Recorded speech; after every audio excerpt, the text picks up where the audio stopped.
Pawhetai ke iki kainga, pa malo e tau te au mai ke aho koe ni. Pongpongi pure lulu whoke ni o honotolu o siulai. Pea toki lawa ni ku ki i lawa atu ki he lotu pongpongi. Pea kolosi mai ai pe ki tahi. O whakaanga i e tāpuaki pea mo e ofa e ki. Ea moko nonga ampi te tahi e aho koe ni kai ke havili. Pea pehe ke hopo hake ai la ahi pongpong koe ni. Pa koe vei tuku pea whawhitai mai whakamalo ke iki. Ko inga ke whakawhitai au e aho. Pea mohono ngahi whakaofa ofa. Pa mohai mo ki tau tolu. Tau mao e manu ia ke tau mao e mo ui. I he aho koe ni. Koku ki laiva tueni me i he tau whaahau off. Me i loto maufang. Me i tonga. Pea ahoni ko tu koe ahoni ngari mawhana le rei be ahoni. Pea mosio mai be o mea mai ki he hopo hake e la a i he pongpongini i he wafu tau whaahau. Mei loto mawhanga. Pea koe ki laiwe ahoni koe whakawhiawhia pe ke whaipe ha koneki atu mei tongani. Pa pehe ki mamani, pehe ki family. Pea ko mo'ua apu ta tonga eki he ahoni. Ngahi ahoni pehe ke wike kona o sini atu ki he ngahi whatongia ngawhana e whakahoko i konferensi. Ngahi konferensi na lere i e wike ni ko osi atu i wike ko osi. Ko e konferensi sasi wasiriana pa peho ke konferensi ai World Tongan AOG pe ke suspende kosi pe ko kamata foki atu ngahi kainga aniafi pa peho ki ahoni ai os frata pe mo foki atu family ki ngahi feitu ko to pe na fo mai mai ai pea na ia ai fotutu palani ke u ki alu ki babau aneafi e ahmoni te pe ki aneafi kana ikai ke whainga maari ke mau ha sea i he wakapuna pa behefo ki he wakatahi koe wakatolu ku whealoa ke waha aini pea mo wawau tonga iki ba mo wawau aya koe otu wanga ofa pea mo keresi pe ki he malau pea ai koe wakatolu na nau whealoa ke wikeni kono whetuku e kainga ki motu pa behe ki he whetu na nau o mai mi ai ange koe wakapuna pea ilonga au pito e tono no lahi i he tawhaki koe ni, o e whetu taki, alu whalau aki waka, pa pehe ki he whelau aki wakapuna. Ai whie maulahi apito e ngāwe mo i tokoni ko ia, me pure anga ke whakahoko ki whanua. Tata te whito ke osiko ke ukatoanga ko ni, pa pehe ki he ke ia hano whakotutu, hei ilo, kakoanga usio, talo e ku whainga, pe mea maria u tō mai me wawa o ki tongani. Ka talo whainga ta kai holo, ka kei maa whainga mare. Kai ke, mana koha mea pēnei to tonu ke hoko.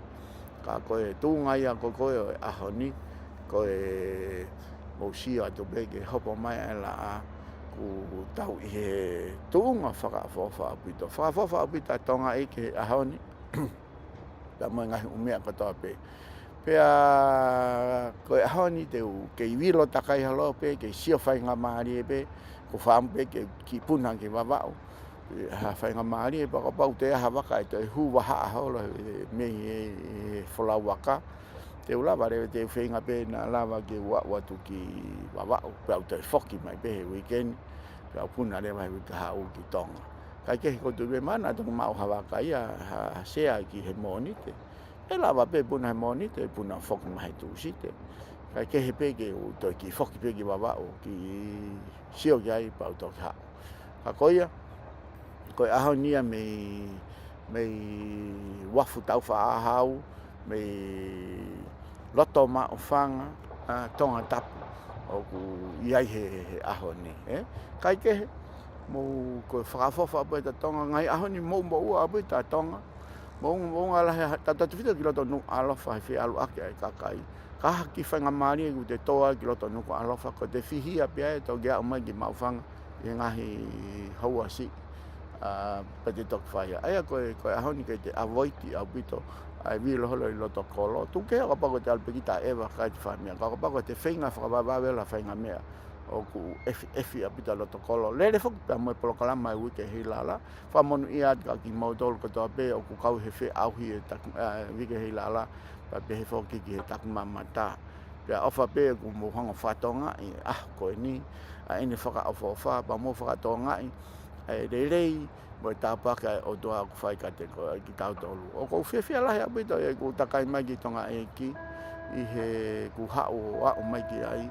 o ko fefia lahi au pito i he rei whainga maari e ke uhawa whiohi mo hoku o toa whainga maari e ke uhawa o whiohi pa moe o lava ke u whawhoki mai ngā hiongo na umau ki hoku whonua ko tonga pia ko uai a manaki lelei lahi au pito ke ngahi umea lahi o pāte tau o ako pa tau whoki mai ki tonga eiki o whakaaunga e ngahi umea ko toa ko ia ke tokonia e whonua tau te whito ke ngahi umea o whe mau ke whakarerei mo ngahi umea whe mau ke whaikia e tokoni jai o tau silo i pe a ngahi tono no mo ngahi umea ko toa pe kai ke ko ha tau mea ta tol ke whai o ka pate tau nofo o lau ha whai ngā mea toa pe kai ke tau whai ha ngā au whe mau a pito tau whe ngāwe a ki mo tokoni he mea ko toa pe ko ia e whai whakamalo lahi ki he toa taka toa pe na si tokoni mai he taim konu i tongani mea ofa koe mea kai koe hafua ofa pena ia haki rerei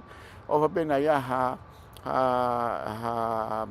haki tokoni ka ki mautolu i ngahi umea ko toa pena e whakahoko i tongani na wao mai ai ka ki mautolu ka ku rai ngahi umea lahi apito i he takai mai koni whai mo ki savea pea iai ngahi umea lahi apito ko amanaki rerei ai te o mai ha whahinga ki rei he mea ko ilo ki ai o mea ko tau ke ai ke tokoni ki ho tau ki whotunga tau riwi koe ta whake communication ni koe ta whake whetutaki ta whake media mai ngahi o mea ko ia ko ai koe ku ki laiwi ko ni koe laiwi atu pe modolu toki ha mai toki mea mai koe ku laiwi atu ni me tau wha aha wof o ku whai e whakahike heka ngahi waka ki e ua waka ki wawau o malau lo tonga teu ke alu atu ia ki wawau koe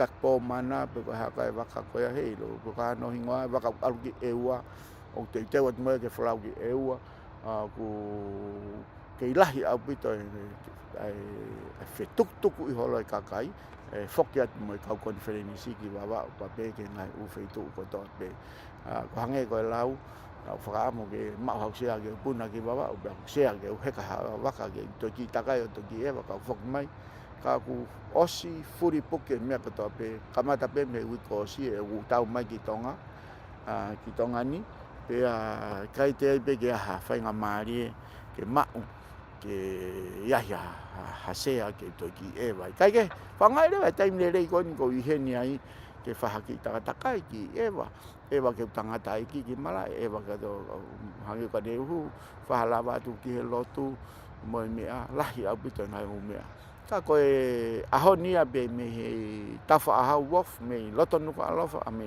loto mau whanga mo tolu mo i mau whanga mo mai me mau whanga koe aho nia o ku whaia te laiwi me ai kai ke te tata be tau whanga ki i whasi pe tuku rewa ke ki i hulu atu a taulanga pa he foki ke hopo ke la he pongpong lere koni mo tau whakawheta ia i pe e ki he ofa ku ne whai ka ki tau tolu o tau au sia mai aho koni mo ki sio pe tau ki hulu mo tata whangi whasi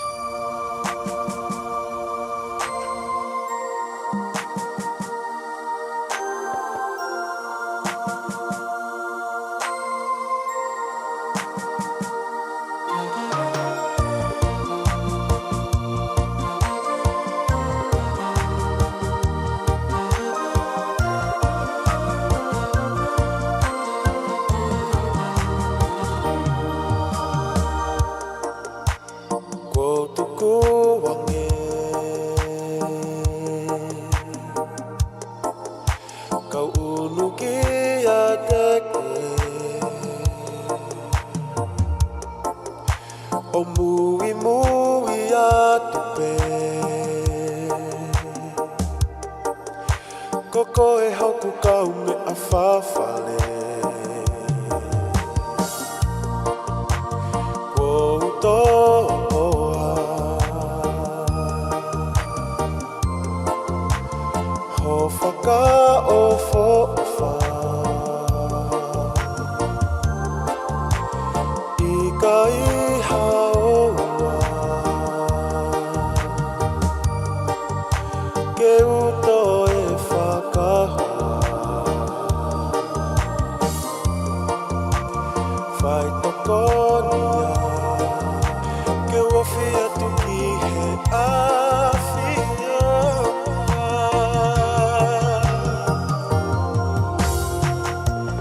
Koko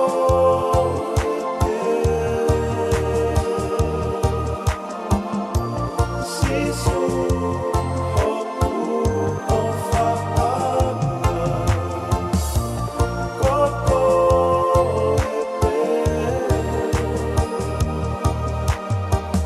Leu whakaapua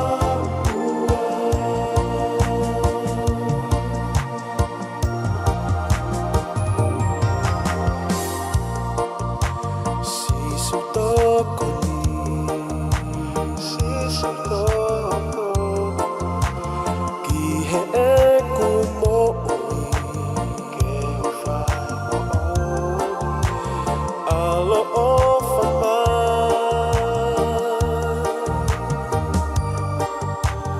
Ohi au mo ke tataki Ho o mesi Kene ia te aha Lave mai ho o kelesi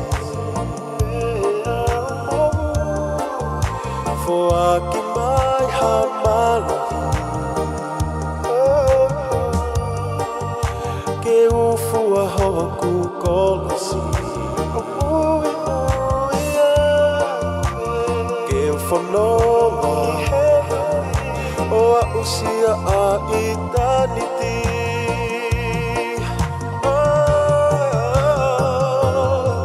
Eiki koko A hoku o whaanga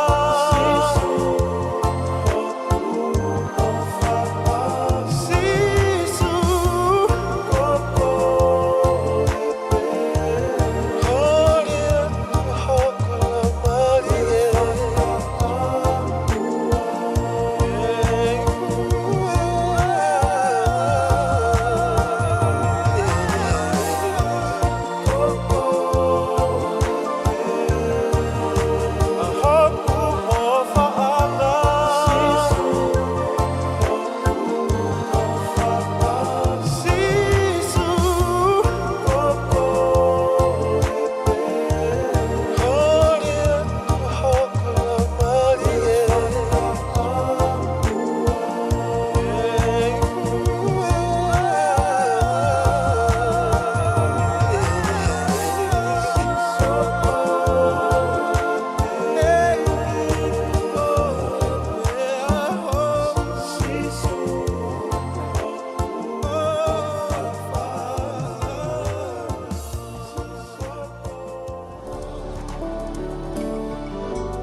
whakamalo e tamai pea mo e alo o e kukoloa mahu inga tahape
e ki Jesu pe e whakaamurato.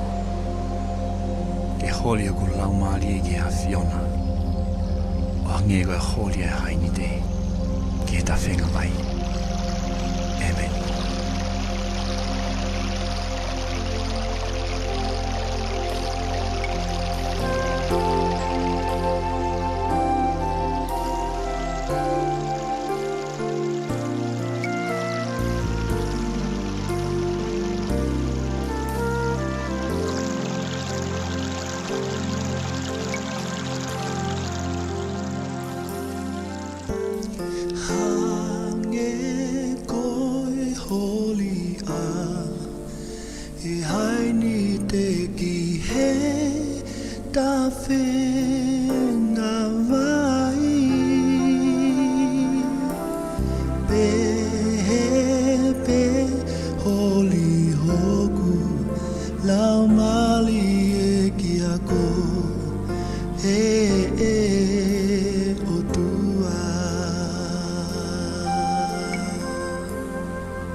Sama tuwi. Tong. Mata pa.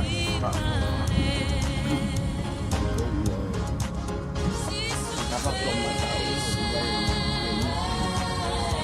Apa yang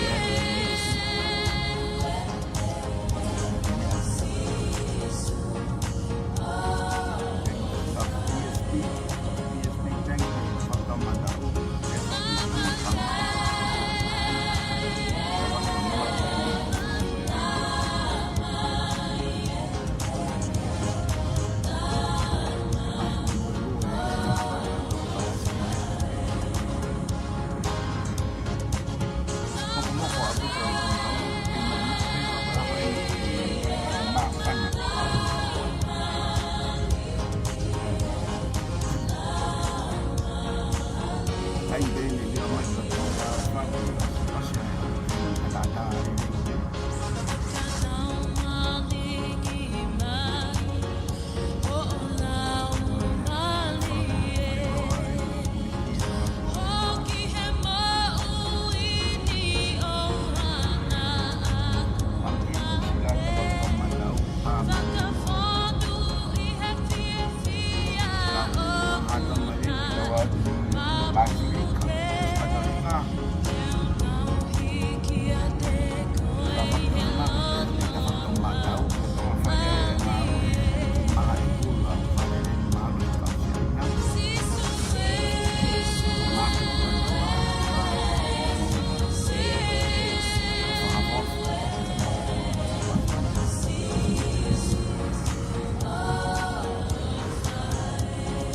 buat ada aku tapi aku tahu gue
Samia,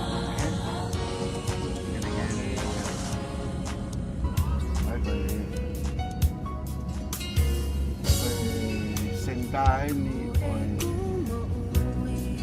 extended Gonzalo. So pag hindi dapat ma hakomaya permanent signs. Para dapat ito matawag din sa nam now fare pati ito kitchen where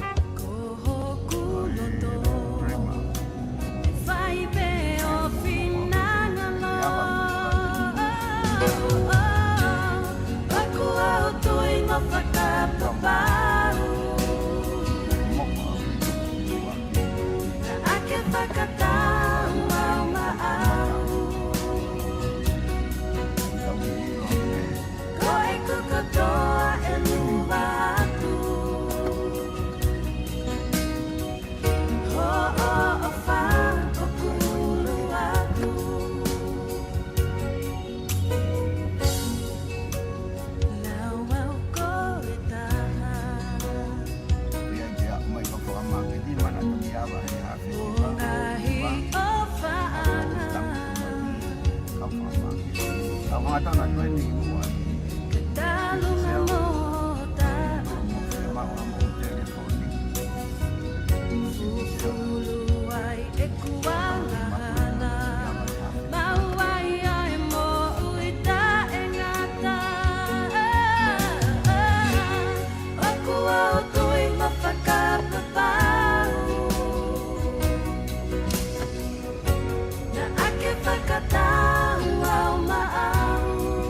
Amudea building hai kakaptoma. Ko e kukatoa e luva atu. O fa o kulu atu.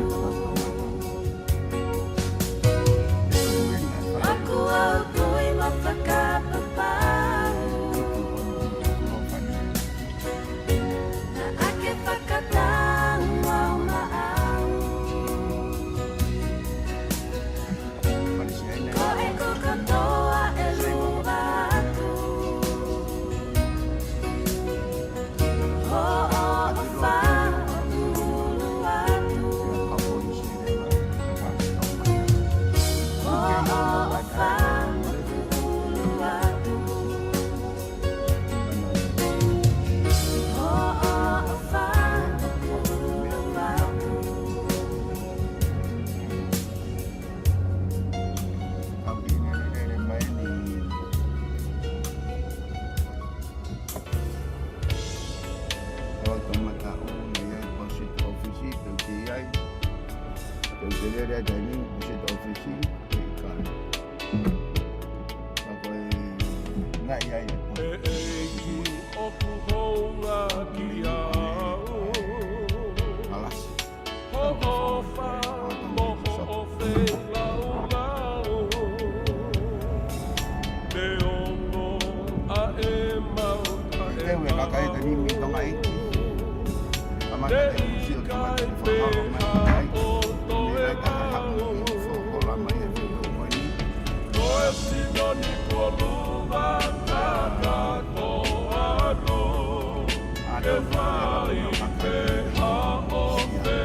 If I got that, oh, oh, oh,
Ngomong kakak ngabe tamai. Dari foke ngai ku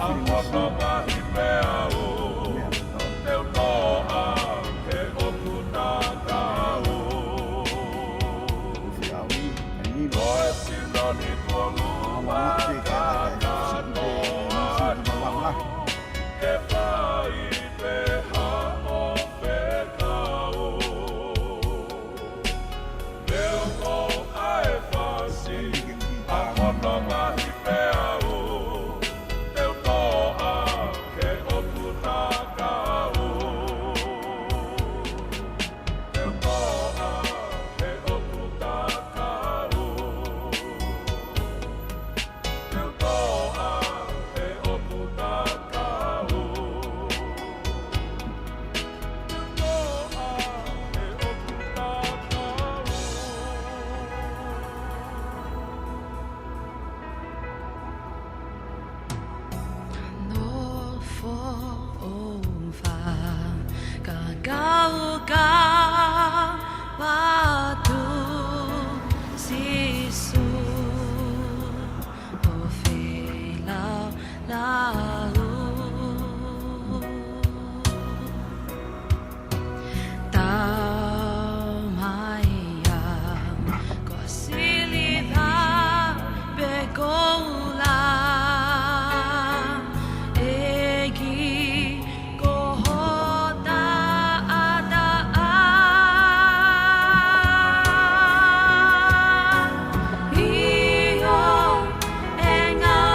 wafa wa ni te waka he ma.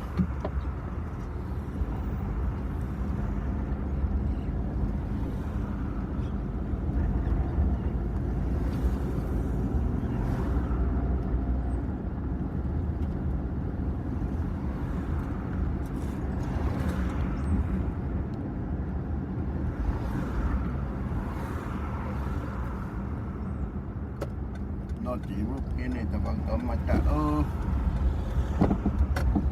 cái mặt green pháo quá đây mình đào cái trò nữa ya coi tao làm apa cái này cũng phải follow up kalau di funky automotive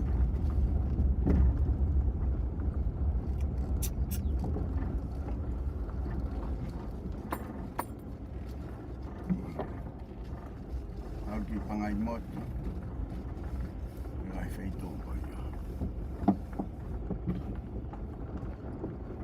oye au fe ngai tau lai vi pa fa wan tak po mana ko mai ko ka tau to ko at ko alge sai na fa sia fa ki mi ngau sedap ko ke tau Funky man, I week it already. Of what I motor, God bless you all.